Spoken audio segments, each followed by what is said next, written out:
ஜெயா தொலைக்காட்சி நேயர்களுக்கு காலை வணக்கம்.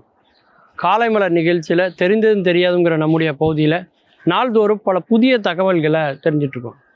அந்த வகையில் நாம் பார்க்க போகிறது தலையாட்டி பொம்மைகள். தஞ்சாவூர் அப்படின்னாலே நமக்கு நினைவுக்கு வர்றது ராஜராஜ சோழன் எழுப்பிய அந்த கற்கோயில், பெருவுடையார் கோயில், தஞ்சை பெரிய கோயில் மட்டுமல்ல, நம்முடைய தஞ்சாவூர் தலையாட்டி பொம்மை தான் நமக்கு ஞாபகத்துக்கு வரும்.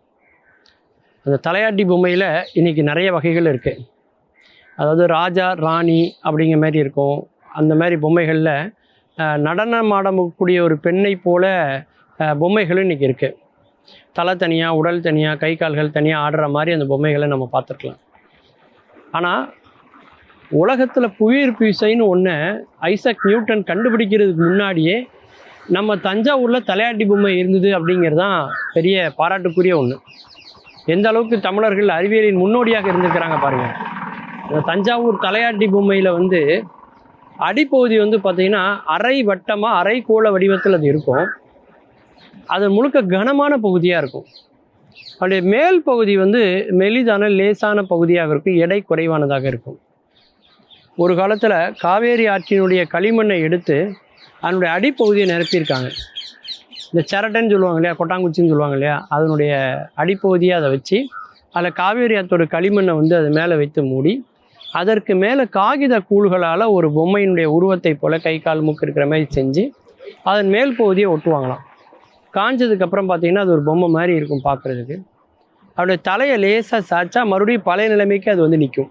அந்த மாதிரி ரெண்டு பக்கமும் ஆடக்கூடிய பொம்மைகளாக அந்த தலையாட்டி பொம்மைகள் இருக்கும். அதனுடைய ஊசலாட்டத்தினுடைய நிறைவில் அது மையப்புள்ளியில் அசையாமல் இருப்பதை நம்ம பார்க்க முடியும்.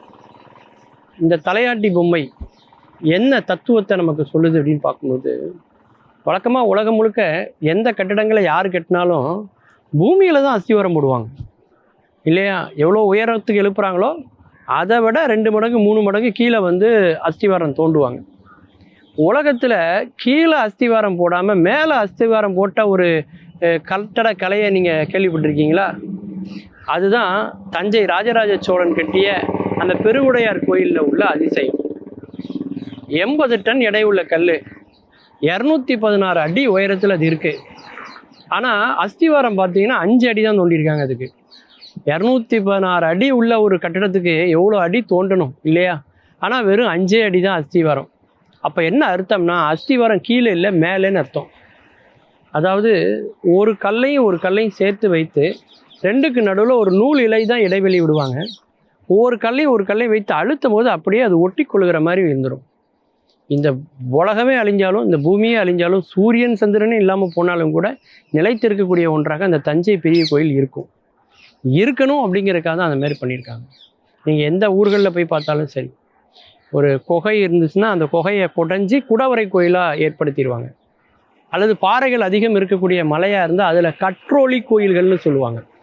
மேலே இருந்தே செதுக்கிக்கிட்டே வந்துடுவாங்க அந்த கோயிலை. அதனுடைய விமானம் முதற்கொண்டு கோயில் முதற்கொண்டு மொத்தமுமே அதில் செதுக்கியிருப்பாங்க.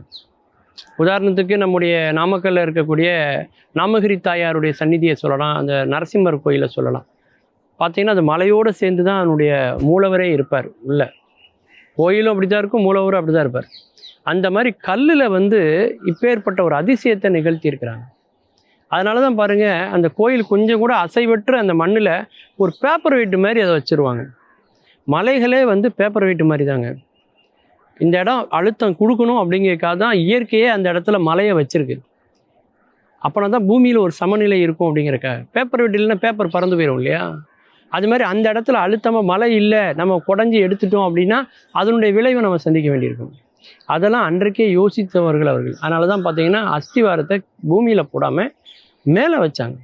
எப்படி தலையாட்டி பொம்மை 2 பக்கமும் சாந்தி கடைசியில் நடுநிலைமைக்கு வருதோ, அது மாதிரி எப்பேற்பட்ட நிலநடுக்கம், பூகம்பம் எது வந்தாலும் சரி, அந்த கற்கோயிலை யாராலும் அசைக்கவே முடியாது.